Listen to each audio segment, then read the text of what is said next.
All right, and here we go. Good evening, everybody, and welcome to episode 158, part 2 of In the Pits Paintball Podcast.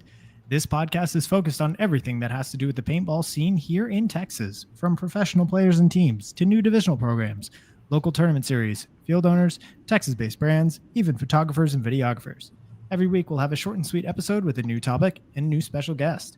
I'm Christian Dallas Smith. I'm a player for the Texas Titans. In this episode, we're going to give a breakdown of the 2025 NXL Series standings, go over what each team needs to do in order to steal the series. And we are also joined by none other than Chris Raehl, who is the creator and founder of APPA / as it is now known, PBLeagues. Chris, how are you doing this evening? Doing pretty good. Good to hear. Sorry if you see me constantly looking in the background throughout the episode. So my puppy got spayed today, and I'm just trying to make sure that she doesn't take her cone off.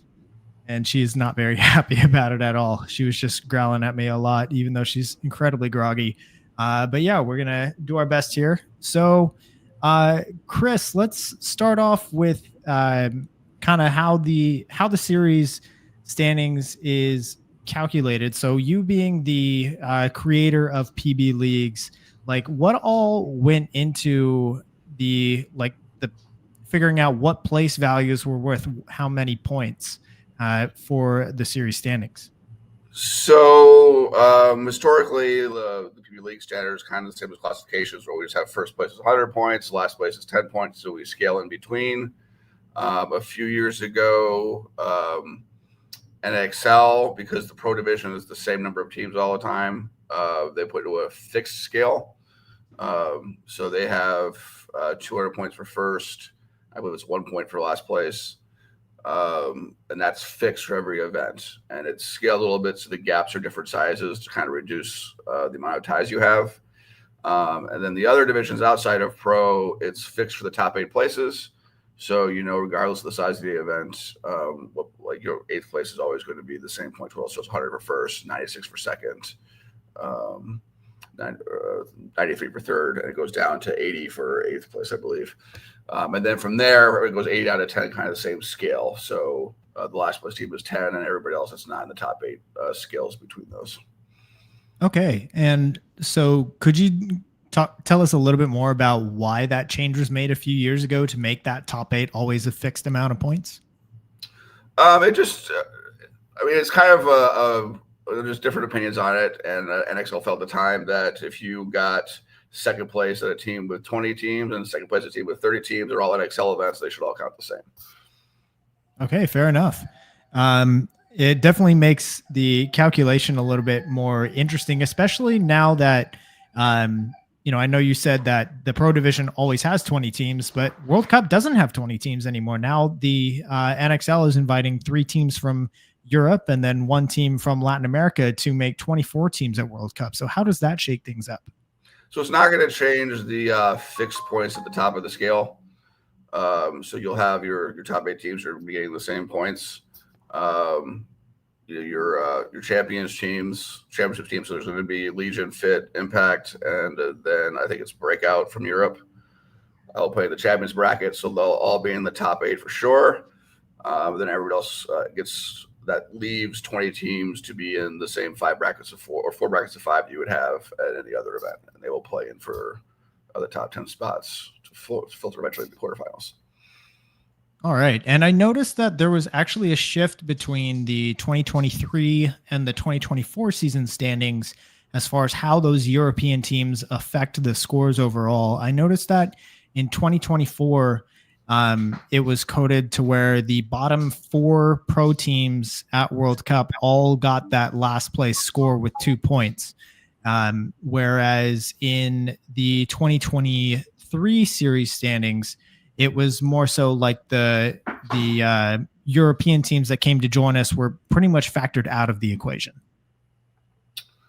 That's actually a good point, and you're looking at it a little further than I have, because the last time I looked at this was a year ago. So if we go back to, I don't think we've changed anything since 2024. So we will do NXL will do the same method from 2025 they did in 2024.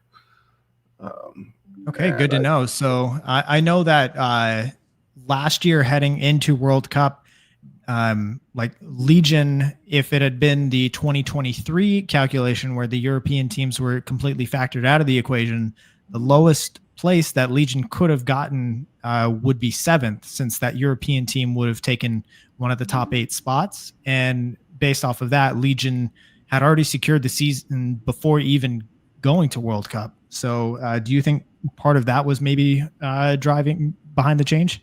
No, I don't think that was related to the change. And this season, there's a little more options or flexibility. It's not quite the runaway. So even right now, technically, it would take a long shot, but Dynasty could win. So if Dynasty won and Legion lost in the quarterfinals and lost was last place in their champions bracket, Dynasty could get ahead of them. That's a long shot because you would need all of the champions division teams to lose in the quarterfinals. But when you move up to X Factor, they've got a better shot, and then Impact has a better shot even still on top of that. And obviously, the Fit just 4 points behind Legion. Whichever one of those teams do better is going to be ahead. Yeah, for sure. And we're definitely going to go over all of those scenarios here in a little bit.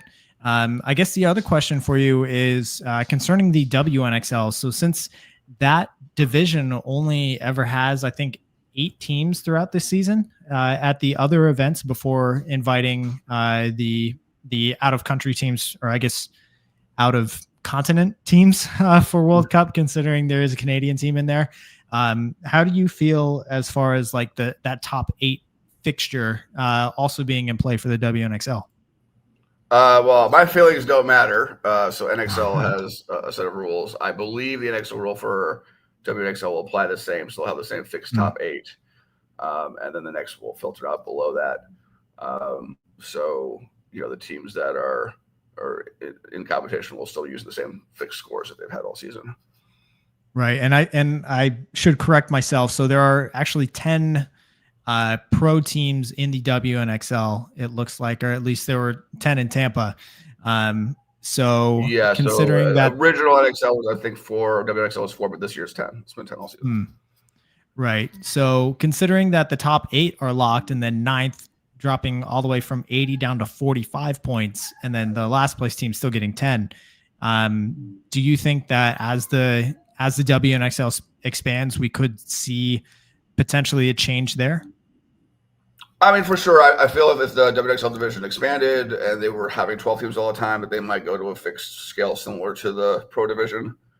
So the pro division is set up where you have that 201, and you have bigger gaps towards the top and the bottom, and smaller gaps towards the middle between the different scores.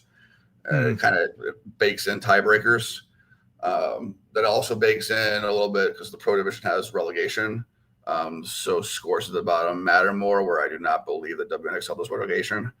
But yeah, it's set up for 10 teams, so I would not be surprised if it expanded, if they put in a larger fixed scale for that particular division. Right. All right. So I guess my last question for you before we dive into the what I feel like a lot of people are here for, which is the how do we win the series question. Do you think that, or even if maybe you've had some thoughts on potentially other ways that the scores could have been done, do you think that this system is fine as it is, or do we think further changes are needed? I think I'm pretty good with the way the system is. All the events are national level NXL tournaments. You're having the top talent there. Sometimes, like when you get a little later in the season, or depending on the geography and the population around a particular area, some events tend to be a little larger than others. And having those extra teams that are maybe just more in the local area coming in probably does not change, the competitive talent in those top 8 spots. So I think that's a pretty good mapping of giving teams the same points for the same performance. All right, fair enough. Final question for you. I know there are a couple of local and regional leagues out there that do the scores a little bit differently. Some of them have adopted the fixed scores for top 8. Some of them keep it as it was before, where it's just an even spread from first all the way down to last. what would you recommend to those local leagues as far as like which score to use based on their size? I don't really have an opinion one way or the other. I mean, I don't think either way is wrong. I think it depends a little bit what you're trying to accomplish. One upside to the scaling is it kind of bakes in a little bit of a tiebreaker, right? So your second place at a larger event is slightly bigger than your second place at a smaller event. So if you're looking for a free tiebreaker, that gives one to you, but you also may not want to have that be an effect of what's going on. So I really think that's kind of a promoter specific question as to what works best for their area, their teams, their league size, and what the consistency of the size of their divisions is. So I don't think there's really a right or wrong answer there. Okay, fair enough. Well, Chris, thank you very much for joining. Do you have any last thoughts or anything else you'd like to say to everybody watching before we dive in?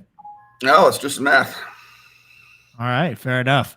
All right, Chris. Well, again, thank you for your time. If you want to stick around, feel free to, but don't feel the need to. So we're going to be diving now into every single X-ball division. Specifically, I don't know if 5-man has series race or series prizes. So we're just going to focus on X-ball here. 5v5 definitely has a series, okay. But only the X-ball has the champions bracket. All right, fair enough. Cool. Well, again, thank you, Chris. I'm going to now share my screen, and again, apologies that you hear my little. Well, I've got some schedules for some leagues to do, so let you guys go. All you Texas teams, good luck at World Cup. We'll see you there. Thank you, sir. All right, y'all. So continuing on, let me share my screen here.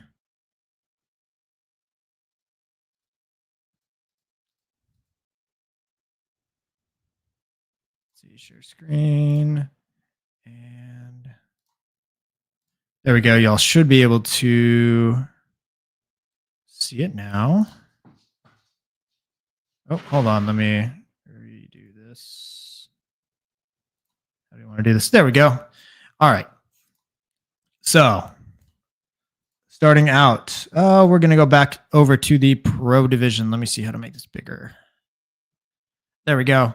Okay. So starting out with the pro division, we've got obviously in first place, we've got Red Legion, but right behind them, only 4 points behind is Paintball Fit. Then Edmonton Impact rounding out the top 3 as far as the Champions Cup buys.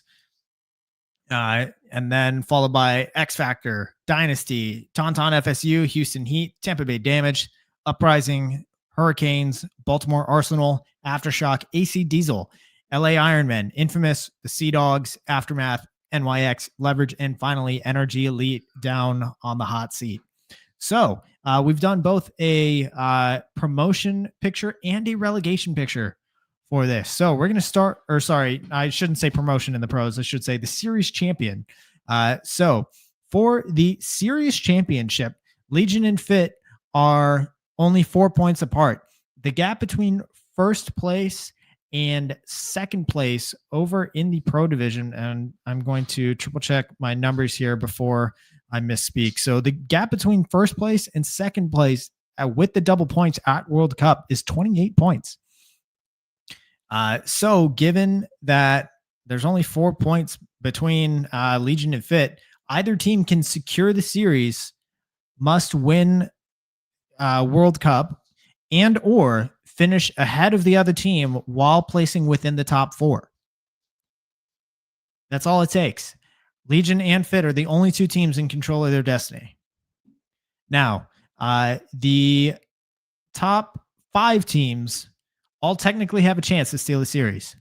Impact is 60 points behind Legion and 56 points behind Fit. To steal the series, Impact must win the event and have both Legion and Fit get 4th place or lower. That means one of them is going to have to get upset in the quarterfinals, which they have a bye to. San Antonio X Factor is 93 points behind Legion, 89 points behind Fit, and 33 points behind Impact. In order to steal the series, X Factor must win the event, have both Fit and Legion lose in the quarters, anywhere 5th or lower, and have Impact not make the finals. So X Factor needs a little bit of help here. But definitely possible considering that neither Fit nor Legion made the top 4 at this last event. Up next, Dynasty is the last team that can steal the series here. So Dynasty is 137 points behind Legion, 133 behind Fit, 77 behind Impact, and 44 points behind X Factor. In order to steal the series, Dynasty must win the event, have Legion finish exactly 8th, which means Legion must get last in prelims and lose in the quarterfinals, and all 4 of the top 4 teams have to get upset. Fit must finish 7th. That means Fit has to be 3rd in the prelim bracket, and all 4 of the teams in the top 4 have to get upset. Impact 4th or lower. That means they realistically have to lose in quarters as well. Well, actually, yeah. Impact would have to lose in quarters, because if they advanced into the semifinals, that means one of those top 4 teams wouldn't get upset, which means the Legion would finish 7th. So Impact has to also lose in the quarters. And X Factor must not make the finals. So Dynasty has an outside shot, but they need a lot of help. And then Tauntaun FSU, they're unable to steer the series as they cannot jump both Legion and Fit. So that is the series championship outlook for the pros. Let's talk about the relegation picture. Energy Elite is 20 points behind Leverage. All Energy has to do is finish ahead of Leverage at World Cup in order to save their season. This is a much closer relegation picture than we've seen in years past, which is surprising because Energy has gone winless this season. The only other time that we've seen a team go winless throughout an entire season was the 2023 Latin Saints. Energy is having an all-time bad season, but yet their relegation picture is closer than it's been for a lot of other years. Now, up next, we're going to go over the bottom 5 teams realistically. All of these things, the difference between winning or losing all of your games or winning one game in prelims could save your season. So Energy Elite is 68 points behind NYX. Energy can relegate NYX by finishing 3 spots higher, while Leverage finishes 2 spots higher than Energy. And again, you could have all of those teams at the bottom of their bracket, but due to point spread, one could finish higher than the other, and that means everything. I'm gonna switch the tab that I'm sharing here just so we can look at the season rankings. There we go. That looks better. So, Energy Elite is 107 points behind ASG Aftermath. So Aftermath's not safe either. Energy can relegate Aftermath by finishing 5 spots higher. Again, the difference between losing all of your gains or maybe just winning 1. While Leverages finish 4 spots higher than Aftermath, and NYX finishes 2 spots higher. And the last one we're going to talk about is Energy Elite is 192 points behind the Royal City Sea Dogs. Energy can relegate the Sea Dogs by finishing 10 spots higher, while Leverage finishes 9 spots higher, NYX finishes 6 spots higher, and Aftermath finishes 4 spots higher than the Royal City Sea Dogs. So those are the bottom 5 that we're looking at. Again, all of those are the most realistic, even though it is quite a long shot for the Sea Dogs to get relegated. Anybody can have a bad event, and with the way double points are, anything can happen. Up next, we're going to talk about the semi-pro division and the race for the pro spot. This picture looks much more simple, and we're going to share this tab instead. So this picture looks way more simple.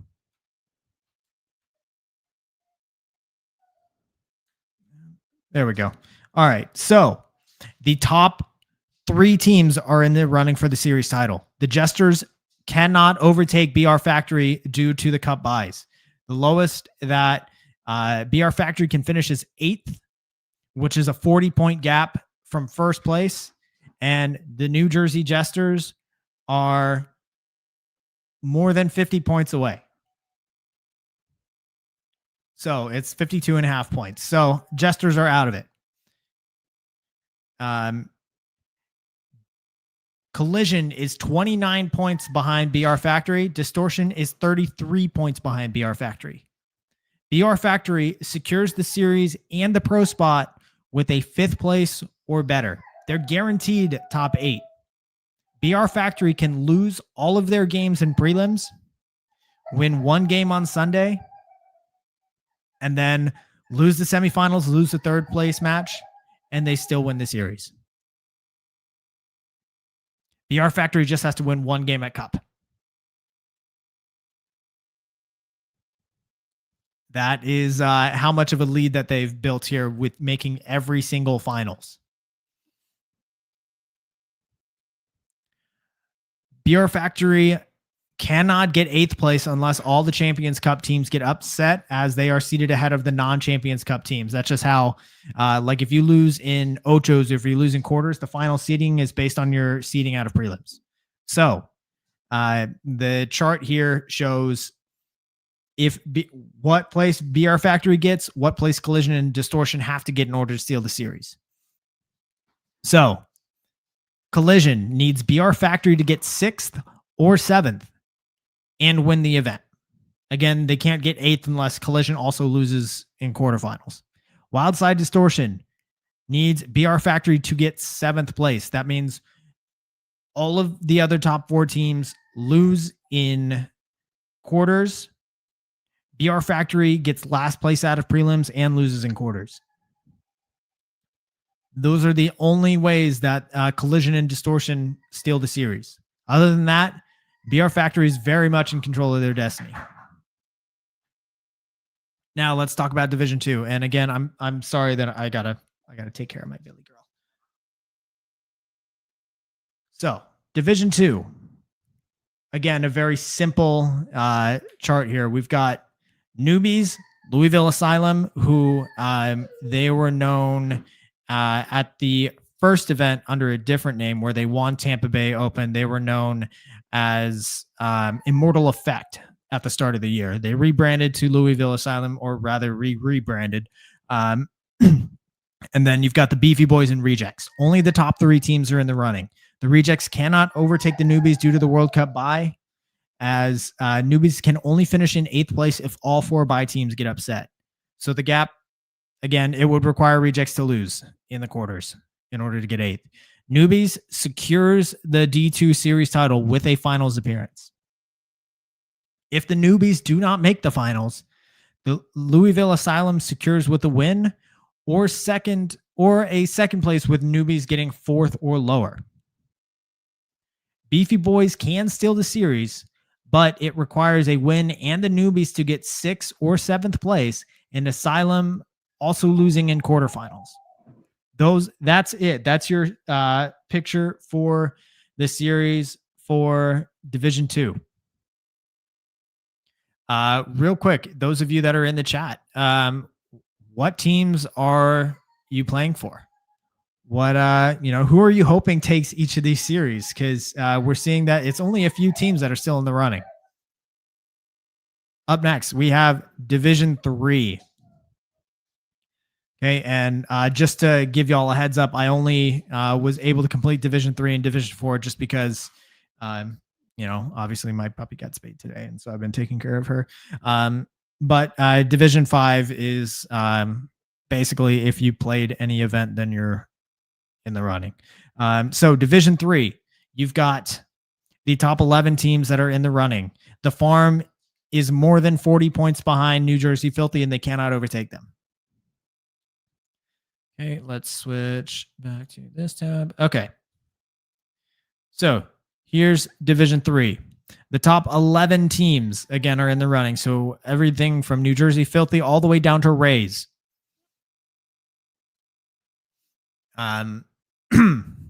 Filthy and the AG Knights are less than 1 place away from each other. They both secure the series outright if they win. They are both in control of their destiny. And our factory is pretty close. They need Filthy to not make the finals and to win in order to steal the series. Now, you'll see that oh, sorry, that's just the Tampa Bay Open. Sorry. Series rankings. My bad, y'all.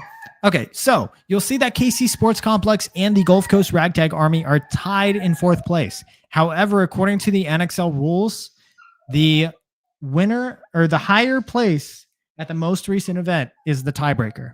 So KC Sports Complex got 2nd at the Lone Star Open, while Gulf Coast Ragtag Army got 6th. So the last bye should go to the KC Sports Complex here.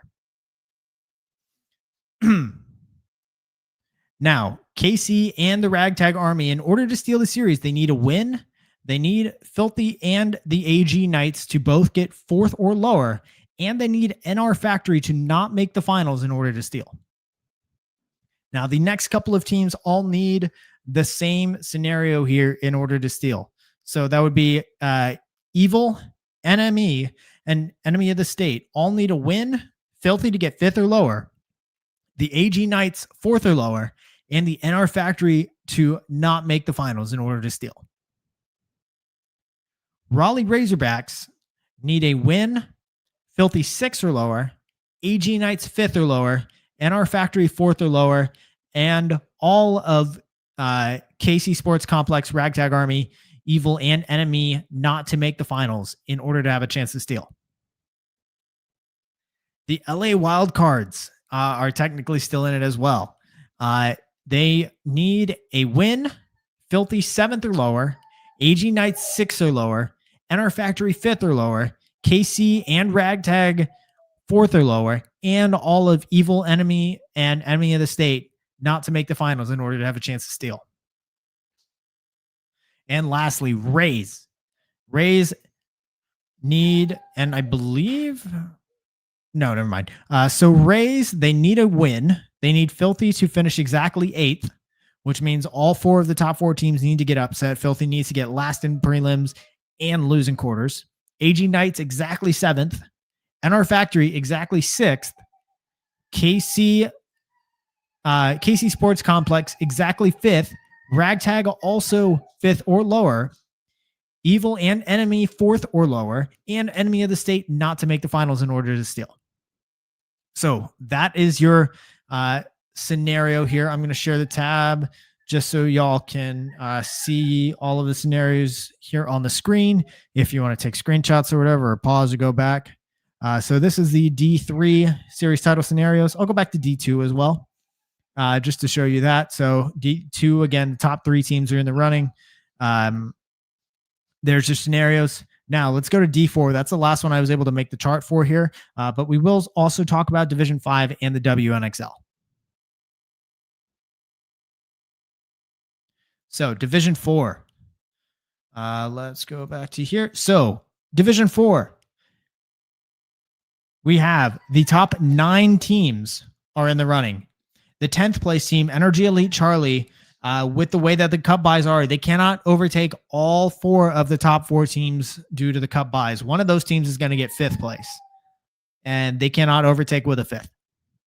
So the top 4 teams, which are Gunners, Filthy, Shut Up or Trying Hydra, and Smoke Red, all are in control of their destiny. They all secure the series outright with a win at cup, as the gap between 1st and 4th is only 7 points currently, and the gap between 1st and 2nd at cup is 8. Arizona pole position and the Lost Boys can steal the series with a win, and they need the top 3 teams, which is Gunners, Filthy, and Shut Up or Trying Hydra, to all not make the finals.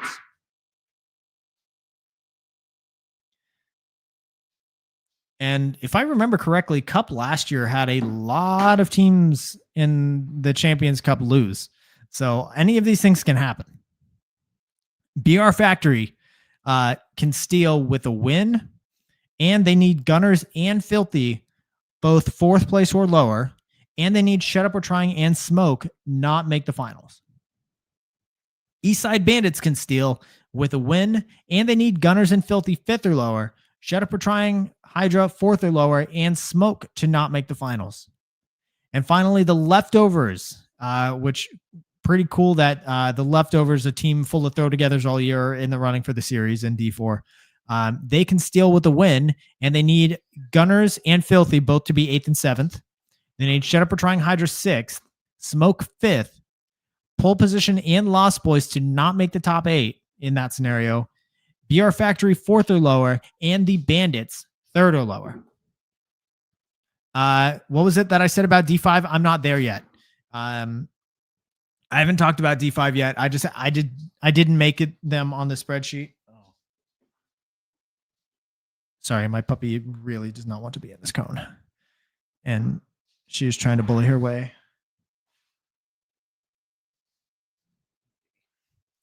So let me share this tab instead. There we go. So these are the scenarios for Division 4. Again, the top 9 teams in the running, the top 4 are in control of their destiny. Up next, we got Division 5 X-Ball. So the top 3 teams are LA Extreme, Protocol, and Snafu. They only take 2 event finishes for D5. So it's just whatever non-cup event plus cup. So Texas Rampage should get the 4th bye, even though Filthy Thief played 3 events in D5. Texas Rampage got the highest place at the most recent event. I believe that's going to be how the bye is going to get awarded. I could be wrong there when it comes to D5, but that's what the precedent is the tiebreaker is based on the highest placing at the most recent event. So as far as the teams that can technically take the series, so the gap between 1st place and 5th place, so you need to be making sure, and let me pull this up. So the gap between 1st place and 5th place is 28 points. So anybody that is within 28 points of 100, so if they have 72 points or more, they are in the running for the series. So basically everyone from LA Extreme all the way down to Veteran Militia Fox. If you have placed within the top 8 at any event this year in D5, you are in the running for the series. Now you're going to need some help if you are if you're at 93 points or lower. But if you have at least 72 points in the series, you are in the running for the series title.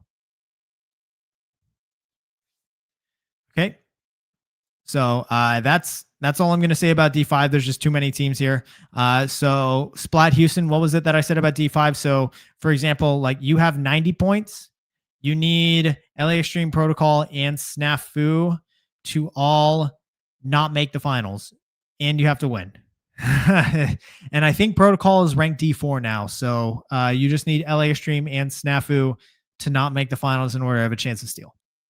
Okay, the gap between 1st place and 2nd place is 8 points at Cup. The gap between 1st and 3rd is 14. The gap between 1st and 4th is 20. All right. So the last one that we're going to talk about is the WNXL, which the WNXL is calculated completely differently because there are no World Cup buys in the WNXL. So the series standings, you got Femme Fatale in the lead with 196. The Heroines right behind at 193. Dallas Vibe at 183. New Jersey High Rollers at 180. Suricatos at 174. Northern Lights at 166. Tiki's Ohana at 162. Excuse me. Baltimore Nevermore's at 96. San Francisco Sirens at 92. And the Immortal Angels at 90. And I am not sure how many teams are going to get invited for the WNXL at World Cup. If there's anybody that is familiar with that in the chat, please let me know if you know of any teams or how many teams are going to join these 10. But the same principles apply. So the gap between 1st and 2nd is 8 points. So the Femme Fatale and the Heroines are each in control of their own destiny. The gap between first and third is 14 points. So Dallas Vibe needs for Femme Fatale and the Heroines to not make the finals. Same with New Jersey High Rollers. They need them to not make the finals and to win in order to have a chance to steal. Suricatos are 22 points behind first place. So they need Femme Fatale fifth or lower. Excuse me. They need the Heroines fifth or lower as well, because that's 19 points. Dallas Vibe is 9 points ahead of Suricatos, so they need Dallas Vibe to not make the finals, and they need to beat the High Rollers in order to steal. The Northern Lights are 30 points behind first place, and the gap, between first and sixth place is 32 points. So in order for Northern Lights to steal, Femme Fatale need to get sixth or lower. Heroines need to get, the gap between fifth is 28 points. They need the Heroines also sixth or lower. They need Vibe at fifth or lower. They need the High Rollers fifth or lower. They need the Suricatos to not make the finals, and of course to be higher. They need High Rollers to not make the finals because 14 points is the gap between first and third, but tiebreaker goes to whoever places higher at cup. And then same thing with Suricatos. Gap between first and second is 8 points, but 8 point is exactly the gap. So they place higher, they win. And yeah, the Nevermores, I don't think Nevermores, Sirens, and the Angels are out of it for the series. I believe. Again, it depends on how many WNXL teams are invited to join these Tana Cup. So that does it for our series outlook for the NXL looking into Cup. I do this every year. This year is my fourth year doing it. And here, let me this and do that. Okay, so yeah, this year is my fourth year doing the series breakdown for all of the X-Ball divisions and the NXL. I will also be doing one for the USXBL next week. So stay tuned for that. If anyone is out there that has a special request, if they want me to do it for your local or regional league, like the MVPS, the WCPPL, if anyone out there has a request, just send it my way and I'll be happy to contribute there. So I think that just about does it. Let's also talk a little bit about this Lone Star event, because it was kind of crazy. There were upsets everywhere. Let me pull up that and we'll add to the stage. There we go. So, Edmonton Impact take the series. X Factor, no surprise that was our finals match. We've seen that a couple of times throughout the years. But then Seattle Uprising getting their first podium ever.